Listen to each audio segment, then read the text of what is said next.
Let's delve into a brief history of Tourette's Syndrome. The first presentation of Tourette's, or what we look at now as Tourette's, came in the 15th century.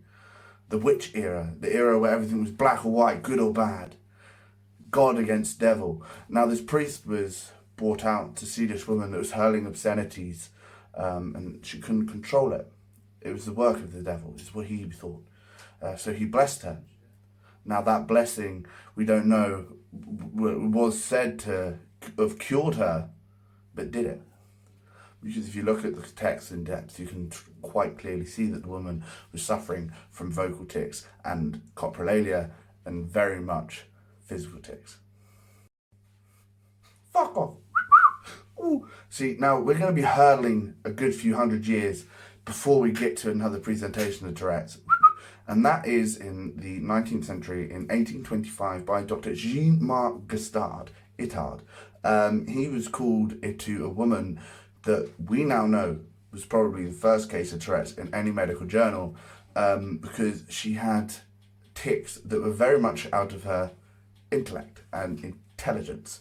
What she was saying was now what we first see as the first case of coprolalia in medical journals, because again, what she was saying was completely out of stark contrast of her intellect and what she actually, her nobilital standards.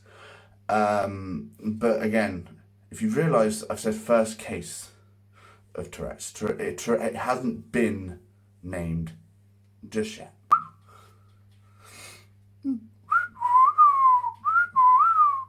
Ooh. A few years down the line, another Jean, or shall we say Jean-Martin Charcot, a very influenced and very high-positioned French physician, sent his intern off to study the bout of patients in a hospital that could only be described as that of hysteria. So he sent his intern, Gilles de la Tourette, to go and have a look at these patients. Charcot and Tourette's very much felt that this was a progressive and hereditary tic illness that couldn't be cured.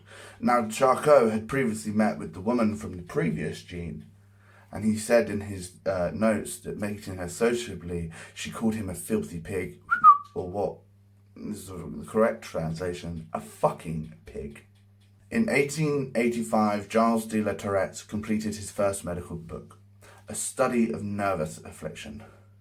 He told about those 9 patients that were in a French hospital with this tic disorder, movement and vocal alike, and put together to make this hereditary and incurable neurological condition. He also accounted for Itard's involvement in Marquise, this very noble, standard woman that would hurl obscenities on a frequent basis. Jean-Marc Casteau bestowed the eponym Tourette's from Gilles de la Tourette's discovery, so therefore named the affliction after the person who founded it. Since then, very little progress was made of Tourette's disorder, but many different authors of many different medical backgrounds all said that they would tamper with the brain. They would give people brain lesions and try and make the faulty normal again. But obviously, as we now know, that would probably result in people losing their life or left in asylums. Even with the discovery of Tourette's, tics were also still seen as a sign of madness. So well into the early 20th century, and if not quite late, people were still thrown into medical treatment centres that would not understand that these people cannot control.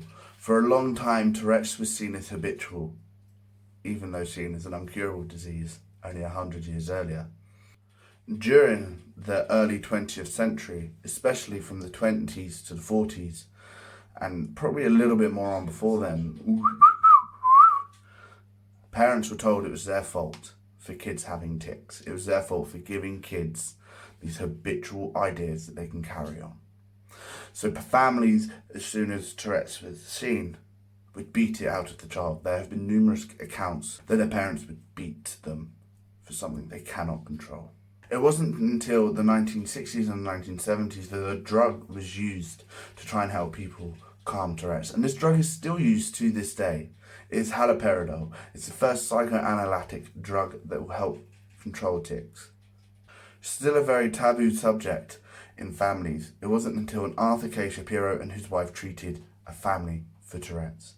This took the media by storm. He took it to the media. He put it on national TV. He put it in national newspapers. People were starting then to learn about Tourette's. Tourette's then took on its form. It went from a medical condition to a comedic condition to, again, right now, a more serious medical disability.